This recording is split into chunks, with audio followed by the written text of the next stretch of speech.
Salut. Je sais que j'ai pas tenu cette chaîne sur la longueur, je suis vraiment navré. Il n'y a pas une journée sans que je pense directement à cette chaîne, notamment quand je vois plein de youtubeurs qui cartonnent, qui font des super projets, que ce soit du court-métrage, que ce soit de la vidéo-réaction, des challenges, des documentaires, des fictions, enfin ils font plein de trucs et ça me donne tellement envie d'être tout le temps avec eux et de continuer à faire des films. Mais voilà, je vais vous expliquer quand même ma réalité, c'est les aléas de YouTube. Donc ça fait des mois et des mois que je suis pas venu sur cette chaîne, j'ai mis un ou deux contenus en 3-4 ans, voilà. Même si j'ai vraiment pas d'excuses, eh bien je vais vous expliquer aujourd'hui pourquoi j'ai arrêté cette chaîne et pourquoi j'ai envie de la reprendre, surtout. Alors on va parler comme ça en mode posé et puis je vais vous raconter un petit peu ma life. Il faut savoir que le concept de Paranormal Web, c'était vraiment de trouver des youtubeurs qui sont en pleine ascension et surtout qui ont envie de devenir acteurs. Moi j'allais les voir en leur proposant de leur écrire un court-métrage, de les coacher dans leur rôle parce que souvent ils avaient jamais fait de théâtre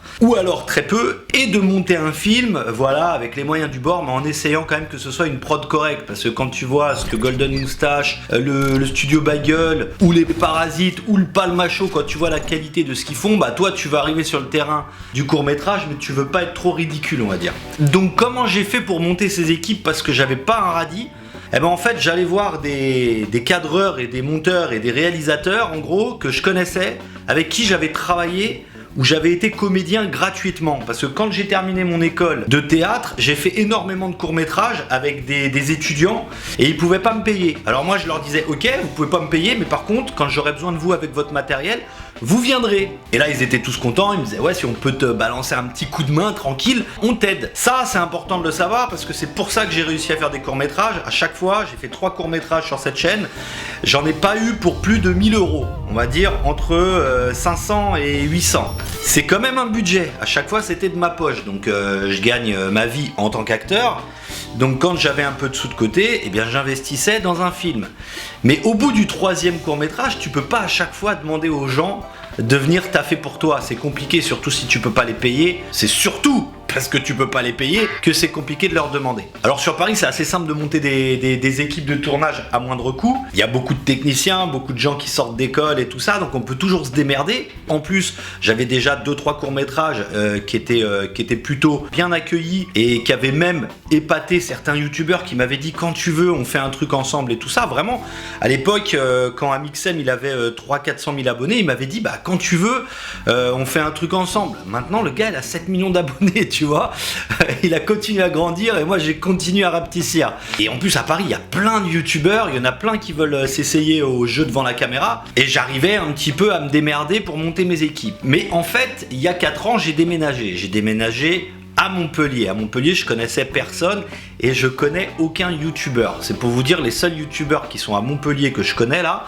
c'est InfoSmile. D'ailleurs je vous mets leur chaîne là, je trouve qu'ils sont charmés, c'est des gros taffeurs, ils jouent bien, ils écrivent bien, ils sont dynamiques, ils ont des montages qui ont la patate et je pense que cette chaîne va exploser un jour ou l'autre, c'est obligé, avec le travail et le talent, ça explose toujours. Donc en gros, je connais pas grand monde. Donc qu'est-ce que j'ai fait? Je me suis dit, il faut que je fasse des vidéos un peu moins patates, un peu moins difficiles à faire. Et comme j'ai depuis pas mal d'années été aussi coach en développement personnel et en santé globale, eh bien j'ai monté une chaîne qui s'appelait Régénérateur où j'ai fait pas mal de programmes pendant 4 ans.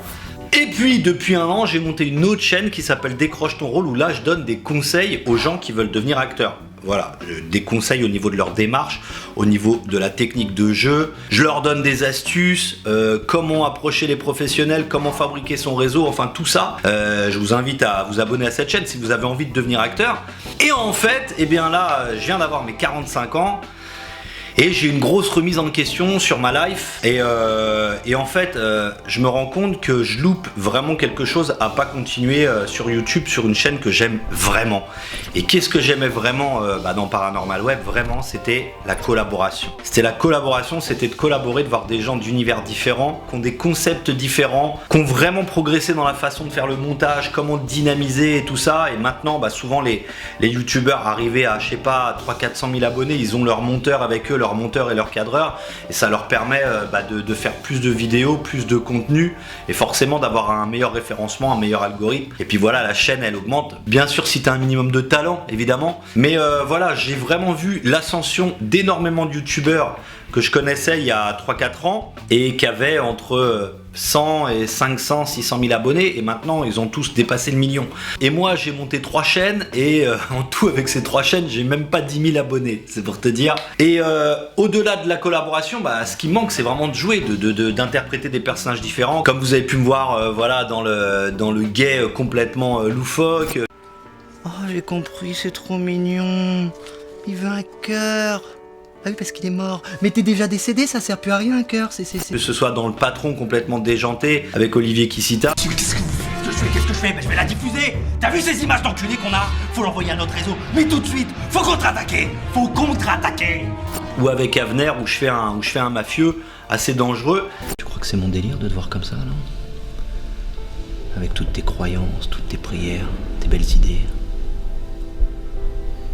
Te voir dépité, pourquoi? Parce que en fait, tu viens de t'apercevoir que tes croyances, c'est illusoire. Et là en fait j'ai envie de continuer à faire du divertissement mais je sais pas comment faire en fait. Il faut savoir que le monde de YouTube c'est de la discipline de dingue, hein. Il faut se réveiller tous les matins en se disant tiens quelle vidéo on va poncer, qu'est-ce qu'on va écrire, qu'est-ce qu'on a à notre disposition aussi pour le faire au niveau accessoire, au niveau technique, au niveau aussi des humains, des gens qui peuvent nous aider. Et c'est compliqué à chaque fois de demander à un pote de venir soit pour t'aider à porter la caméra, soit pour te donner la réplique, soit pour t'aider un peu pour la régie, le décor, les trucs, la préparation. Tout le monde bosse parce que tout le monde a des projets aussi et c'est dur de monter une équipe. Donc en fait, je suis à Montpellier, j'ai vraiment plein d'idées, j'ai écrit pas mal de scénarios, j'ai un peu de matos, mais il me manque du monde pour faire mes projets. J'avais envie de vous faire part en fait des raisons pour lesquelles j'ai arrêté Paranormal Web. Je peux vous assurer qu'il n'y a pas une journée sans que je regarde un youtubeur avec qui j'aimerais taffer. Et aussi ça va pas me donner des excuses, mais il faut savoir aussi que je me suis pris quelques bâches. J'ai failli travailler avec Pat Laréal, mais en fait ça s'est pas fait à cause d'un quiproquo à la con et on s'est un petit peu pas embrouillé, mais il y a eu un petit froid. Je suis allé voir Natou pour un projet, elle m'a dit non. Le Rire Jaune, hein, les deux frères, et ils ont dit non. J'ai demandé à Jérémy, il m'a dit non. Voilà, il y a eu des petits échecs comme ça, on va dire, qui m'ont pas remonté le moral et qui m'ont pas aidé peut-être à avoir un peu plus d'adversité. Et après, j'ai lâché l'affaire, quoi. J'ai lâché l'affaire comme un gros fils de pute. Et je m'en veux de pas avoir eu les coronets, je m'en veux de pas avoir eu la discipline, je m'en veux de dingue. Enfin voilà, tout ça pour vous dire que je sais pas comment je vais reprendre, mais j'ai envie, j'ai une putain d'envie, mais il me manque quelque chose, il me manque un déclic. Peut-être que voilà, de me dire ce que vous en pensez. Qu'est-ce que vous avez vraiment pensé de cette chaîne? Est-ce que vous pensez que ça vaut le coup que je m'arrache les couilles et que je continue à approcher des youtubeurs pour leur demander de faire des films? Le truc c'est que j'ai pas énormément de matos, je peux pas louer à chaque fois et je peux pas débourser 500 balles pour un film à chaque fois, c'est trop compliqué. Des placements de produits ce serait plus cool, mais ce n'est pas le cas. Mais en tout cas si vous êtes voilà de la région Occitanie, hein, que vous avez envie de participer à mes tournages, me donner un coup de main, que ce soit des acteurs ou que ce soit vraiment des techniciens ou même des gens qui n'ont rien à voir avec l'audiovisuel mais qui ont envie qu'on monte une équipe, bah moi je suis chaud. Et dans la prochaine vidéo je vais peut-être faire un truc, je vais lancer des défis à des youtubeurs justement et qui s'amusent et qui aient une nouvelle expérience. Je pense d'ailleurs à un mec qui s'appelle Tristan qui fait des vidéos avec le slogan Practice Make Perfect que vous devez connaître. Il a fait énormément de challenges de dingue et je trouve qu'il est passionnant ce gars pour son âge. Il a une super bonne philosophie, une ambition de dingue, il s'enlève les doigts du fion, il va au bout de ses capacités, de ses compétences, il sort de sa zone de confort à chaque fois pour des nouveaux challenges. Et je l'ai entendu dire dans une vidéo FAQ en gros que avant à la base il voulait être acteur. Pourquoi avoir fait du mannequinat? Bah parce qu'à la base en fait je voulais pas être mannequin, je voulais être acteur moi. Et en fait à la base je m'étais fait un book de mannequinat pour être acteur. Puis après je suis parti en couille. Je suis de réalisateur, producteur, scénariste, passe par cette vidéo. Coucou. Donc je me demande s'il n'y a pas moyen de faire un truc avec lui. J'ai pas mal d'idées, il est hyper sportif, athlétique, il a une belle intelligence émotionnelle aussi. Et ça c'est important pour être acteur. Il a une bonne équipe, il a un bon mood. Et en plus je crois qu'il est vers Lyon. C'est pas très loin, c'est à 2 heures de train. Je vais peut-être aussi changer le nom de la chaîne pour que ce soit beaucoup plus ouvert. Et je vais appeler ça Pas Très Normal Web. Parce que j'aime bien le fait qu'on fasse pas les choses de manière normale. S'il y a un monteur, cadreur sur Montpellier qui veut taffer avec moi, ce serait mais tellement de la balle. Donc voilà, je vous dis à bientôt. Je sais pas ce qui va se passer, je sais pas si je vais refaire d'autres vidéos, j'en ai envie en tout cas. Du soutien, un petit pouce c'est cool, des commentaires pour me donner aussi vos états d'âme, dire ce que vous en pensez, et puis abonnez-vous si vous n'êtes pas abonné ou si vous vous êtes désabonné. Allez, ciao.